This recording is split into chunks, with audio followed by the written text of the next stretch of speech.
Here we sit. It's March 6, 2020. Spring's on the way. March Madness is about to begin. The NBA playoffs start next month. Start to the NFL season over 6 months away. And I'm going to go ahead and make a prediction. By the way, make sure to hit the like and subscribe button. Click that notification bell to receive all notifications from the channel. You can follow me on Twitter at KC_BTL84. Been forgetting to say all that stuff at the beginning of my videos lately. Anyway, back to my NFL prediction. The New Orleans Saints have been Super Bowl contenders the past 3 years. And 2020 is going to be the last year in this Super Bowl window for the Saints. After this season, the chances of the Saints winning the Super Bowl for the next 2 or 3 years minimum is going to be very slim. Their Super Bowl window is closing fast, and I'm going to explain why. First, 2020 is going to be Drew Brees' last year in the NFL. Whoever the Saints choose as his successor, whether that be Taysom Hill or Teddy Bridgewater, they're not going to wait much longer to become the starter in New Orleans. I think the successor to Drew Brees is going to be Taysom Hill because he's Sean Payton's guy. Sean Payton loves Taysom Hill, compares him to Steve Young. He has a lot of belief in his ability, but it's going to take him some time to develop into the type of quarterback that Sean Payton believes that he can be. Drew Brees has stated on numerous occasions that he's not going to play anywhere else but New Orleans. It's either New Orleans or retirement. Sean Payton signed a multi-year contract last October with the Saints that keeps him in New Orleans through 2024. He and Drew Brees are extremely close. They're basically brothers. If Drew Brees is unwilling to retire after this upcoming season, I actually think Sean Payton would push him to hang up his jersey so he and the team could move on with Taysom Hill. But I don't think it's going to come to that. The reason I think Drew Brees is going to retire after this season is because the Saints Super Bowl window will be closed. And the primary reason their Super Bowl window will be closed is because of the 2017 draft. The Saints draft in 2017 was one of the best draft classes in the recent history of the NFL. They drafted 5 guys that immediately changed the franchise. Alvin Kamara, Marshawn Lattimore, Marcus Williams, Ryan Ramczyk, Trey Hendrickson. You had both the offensive and defensive rookie of the year in this draft class. Before the 2017 draft, the Saints went 7-9 3 consecutive years off the back of 3 of the worst defenses in the history of the NFL. Each one of the guys they drafted had a huge impact on the team.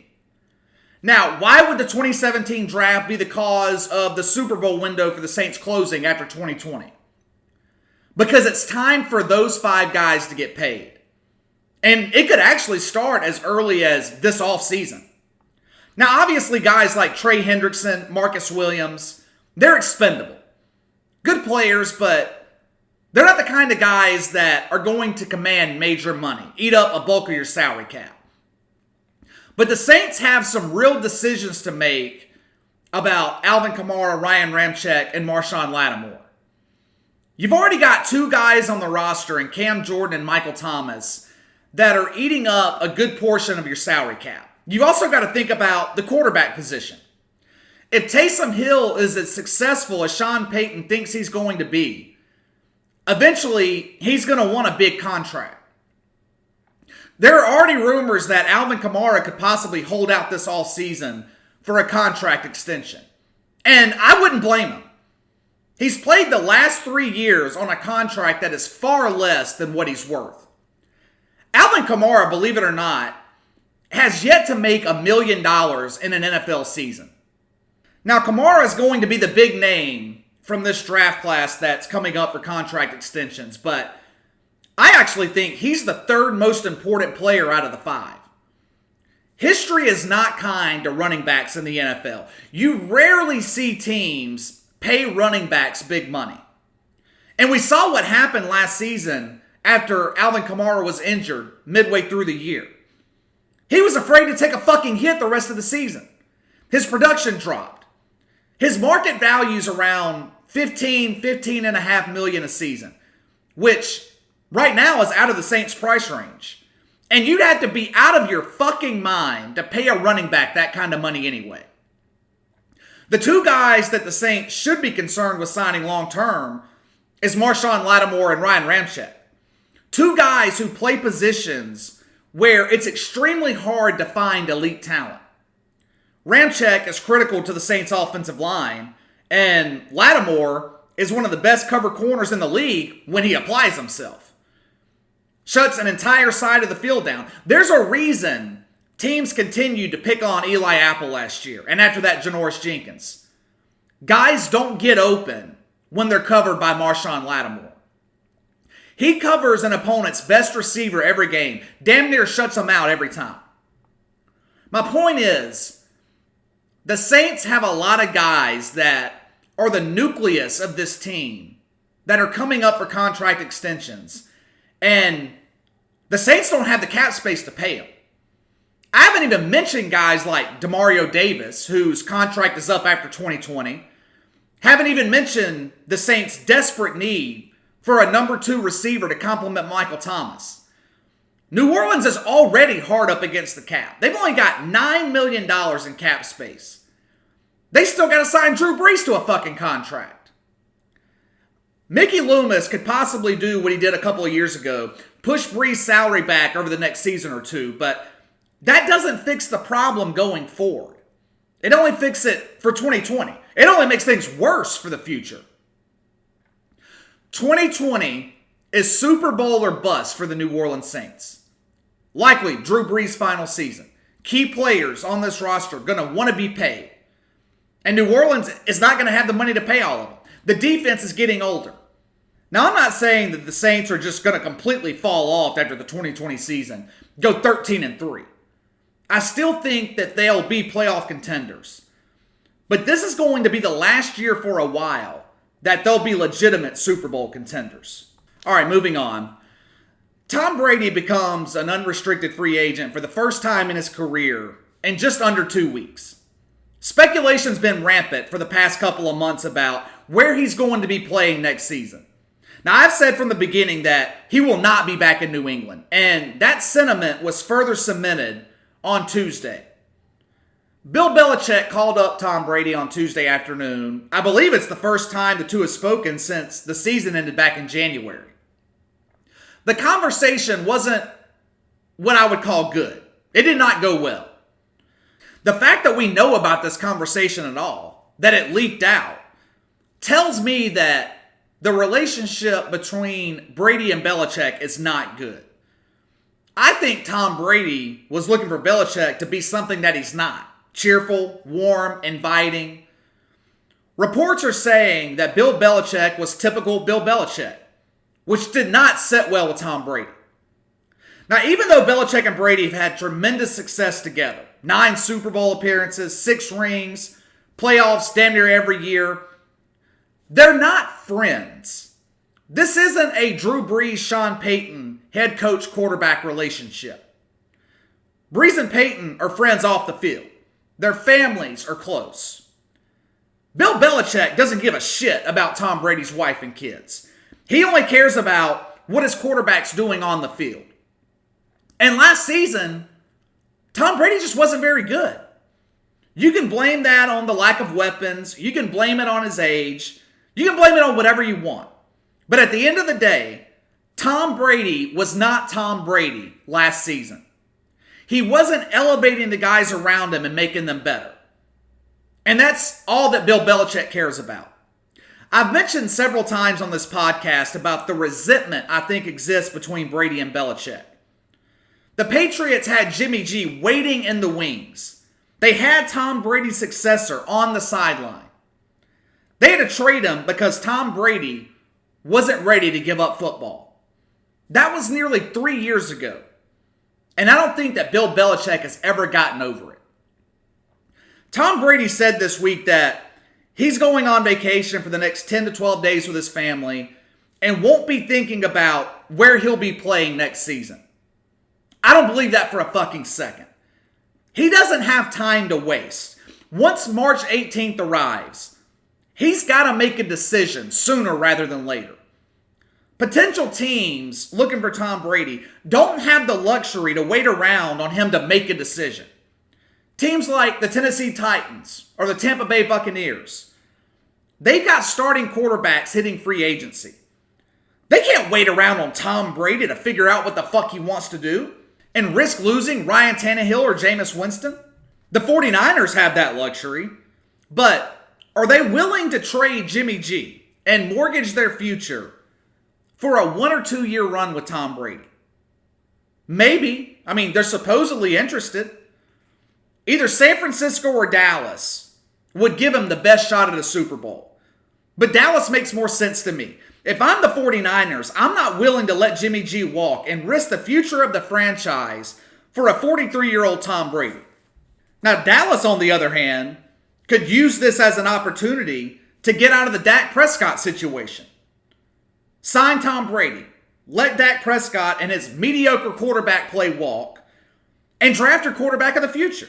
Let him learn under Tom Brady for the next year or two.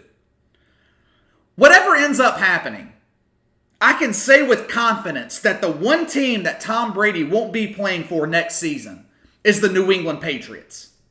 All right, let's switch gears to the NBA. Last summer, the San Antonio Spurs brought on Tim Duncan as the assistant head coach to Gregg Popovich. The Spurs, in my opinion, are the New England Patriots of the NBA. Similar personality in their head coaches and Pop and Bill Belichick.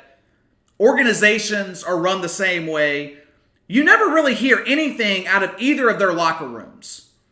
When is the last time you heard of a scandal involving the San Antonio Spurs? Both teams have dynasties. Patriots have 6 Super Bowls in the past 20 years. Spurs have 5 NBA titles. Both teams have been in the playoffs every year since 2001. Actually, this season could be the first time Pop and the Spurs missed the playoffs since 1998. It's been an incredible run. Tim Duncan was the interim head coach, I guess you could call it, Tuesday night for the Spurs game against Charlotte. It was the second time this season that he had filled in for Gregg Popovich, who was out due to personal issues. I think we could be in the beginning stages of a transition in San Antonio from Gregg Popovich to Tim Duncan. And I think it could happen as early as next season. This season is the first time in 23 years that Gregg Popovich has missed games in the regular season. A couple of years ago, when his wife died suddenly, the Spurs were in the first round of the playoffs. Pop missed just 1 game and was back on the sidelines. He's been coaching in the NBA as long as I've been following it. But the thing is, Gregg Popovich is 71 years old.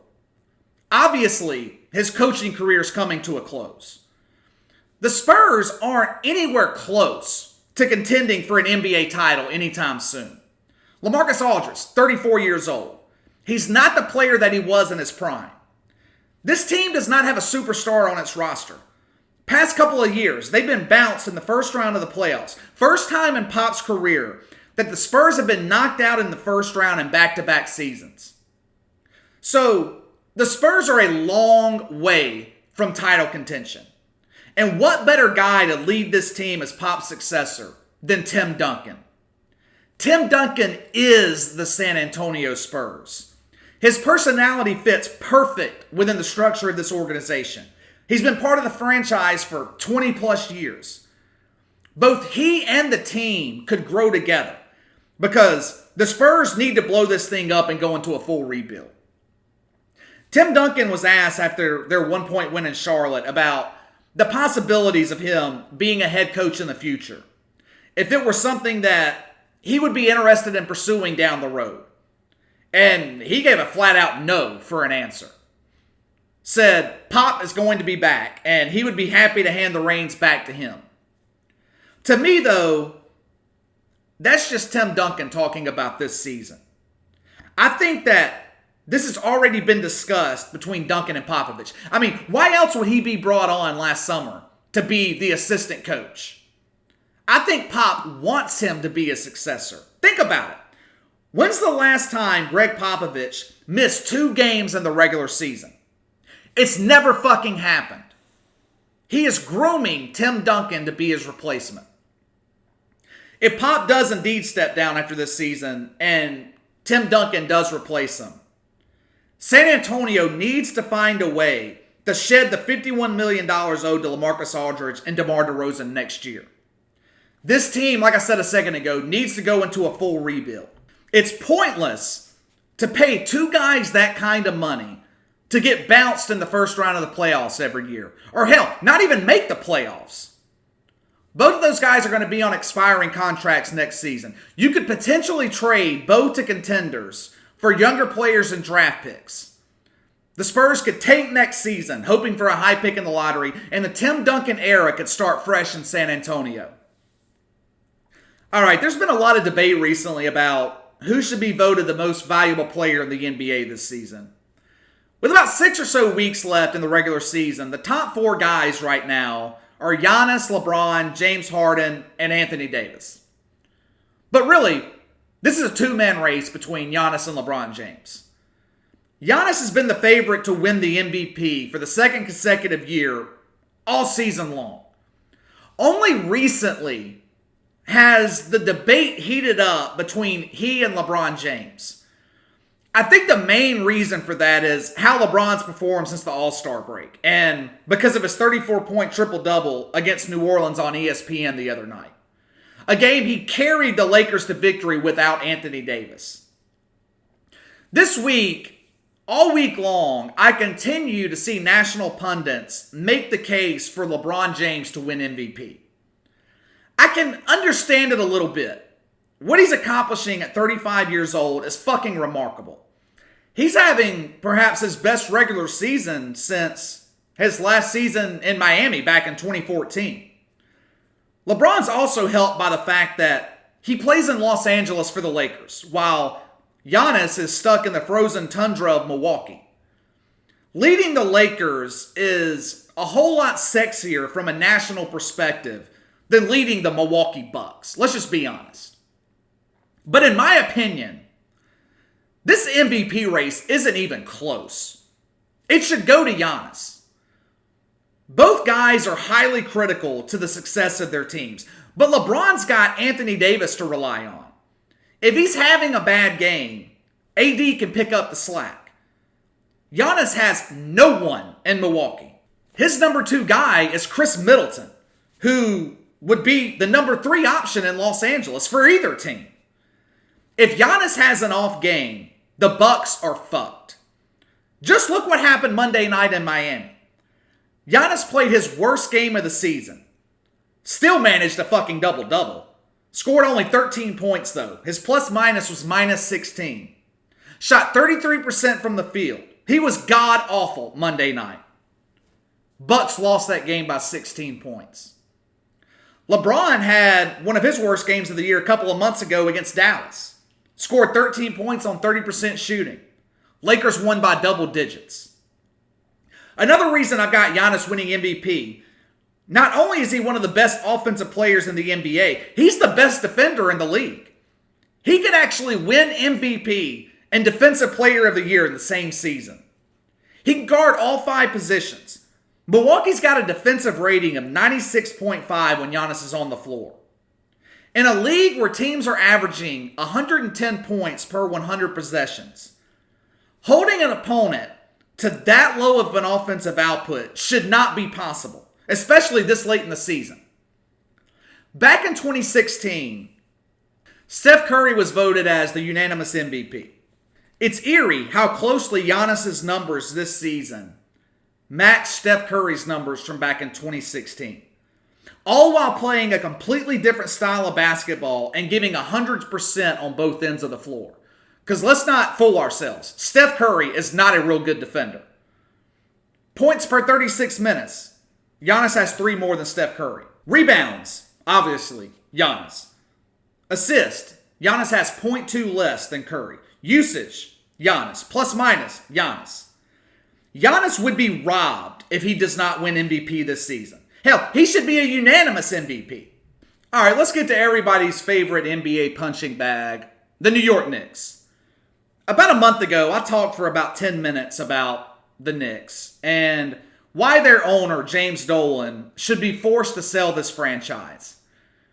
Now, I'm not going to go back into everything I mentioned then, like the consistent losing seasons since Dolan's owned the team, how they're on the brink of the 7th straight year of missing the playoffs, which is a difficult accomplishment in the NBA since half the fucking league makes the postseason.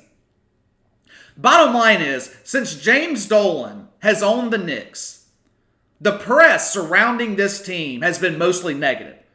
Outside of Linsanity with Jeremy Lin, 4, 5, 6 years ago, I cannot think of one other time that the New York Knicks have been relevant in the past 20 years.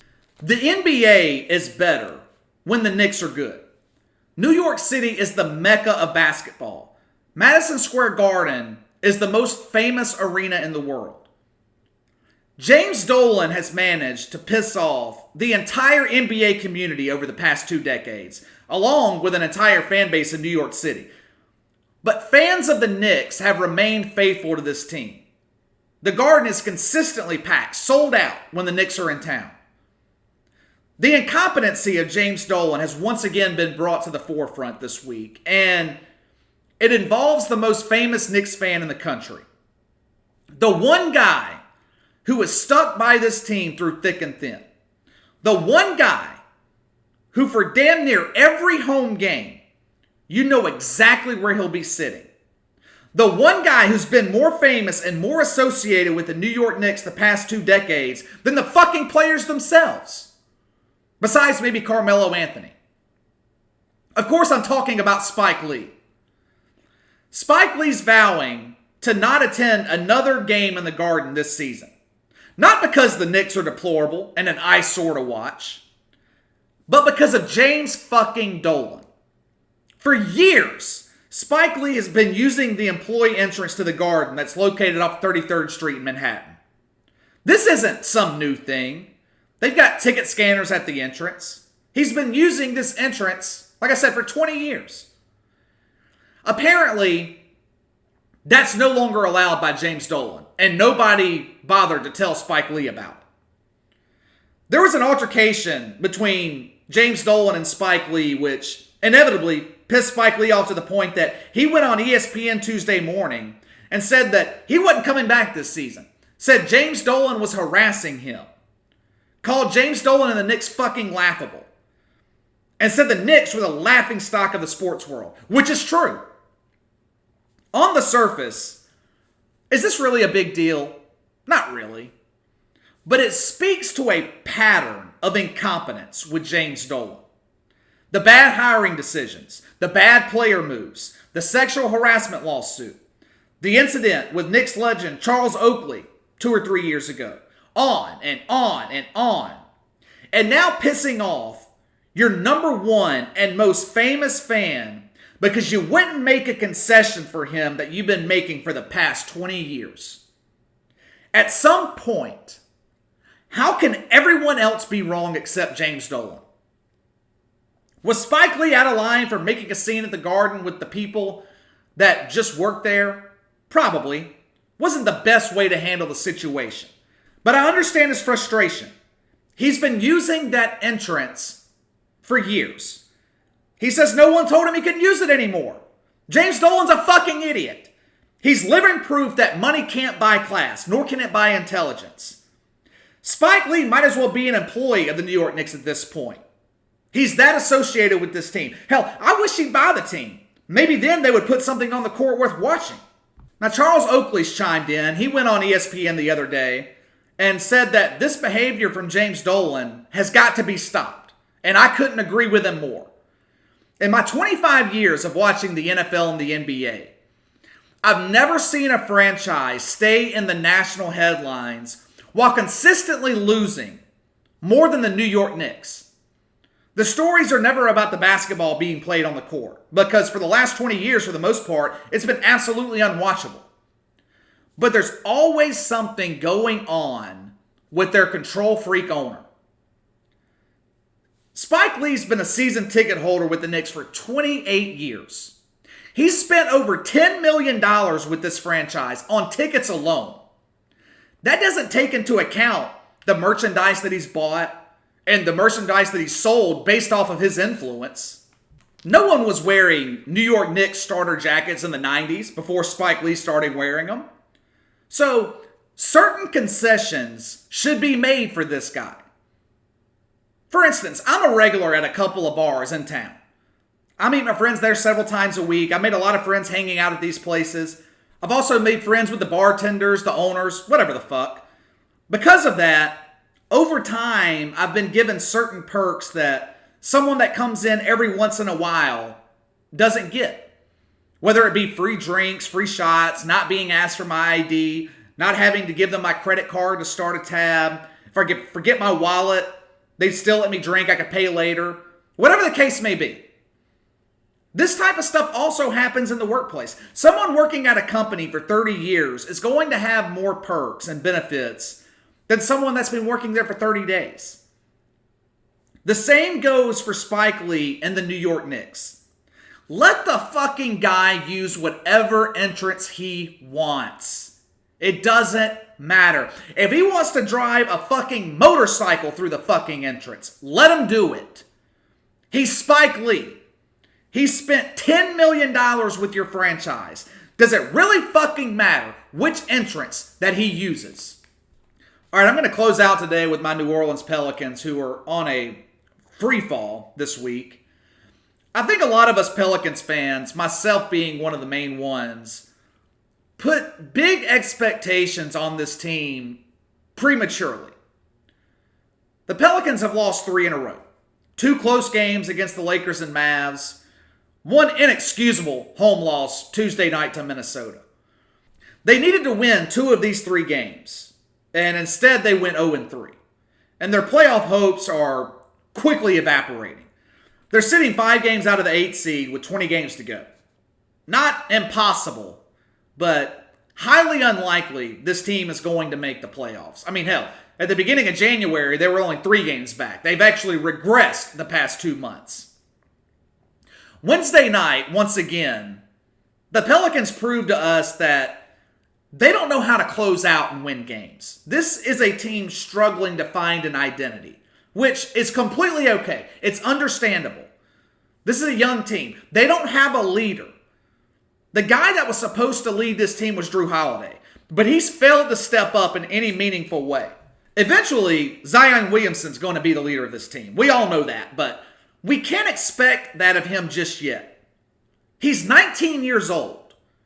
We can't expect him to play like a 7, 8-year veteran. Tuesday on this podcast, when I was talking about the Pelicans game against the Lakers on Sunday night, I told you that other teams were going to copy the way that LA defended against Zion. They were going to send double teams at him, be all over him, steal the ball. We saw that same type of defense in the Dallas game. Now, I know what I'm about to say might seem crazy to some of you guys because I'm saying it about a role player. But I think that the Pelicans really miss J.J. Redick coming off the bench. J.J. Redick's been out the past 3 games. He's expected to miss the next couple of weeks. And New Orleans' bench has been god-awful since he's went down with injury. The Pelicans have averaged around 37 points a game from their bench this season. Redick accounts for 15 of those. Since he's been out, the Pelicans bench is scoring just 22 points a game.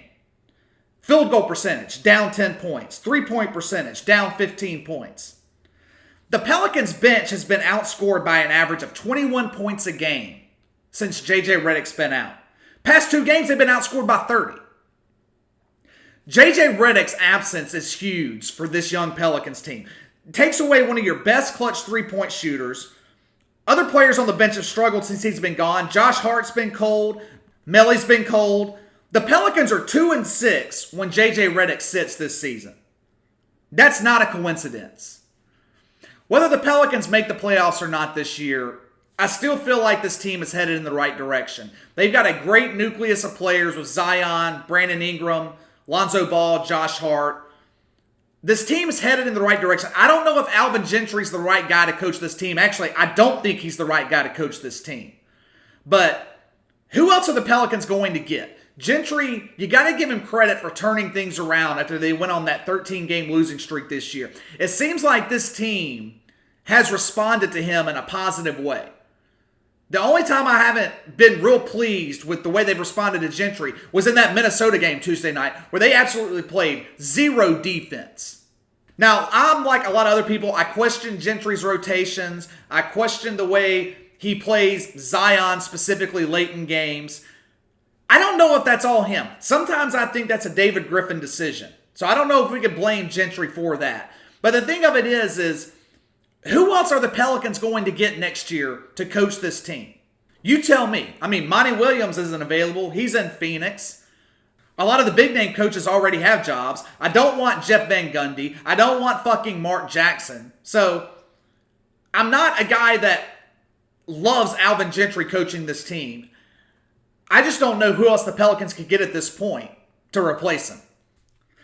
All right, that's all for today. I will be back later this weekend. Make sure to hit that like and subscribe button. Click that notification bell to receive all notifications from the channel. Leave me a comment in the section below. Let me know your thoughts. Have a good Friday. I will see you guys later this weekend.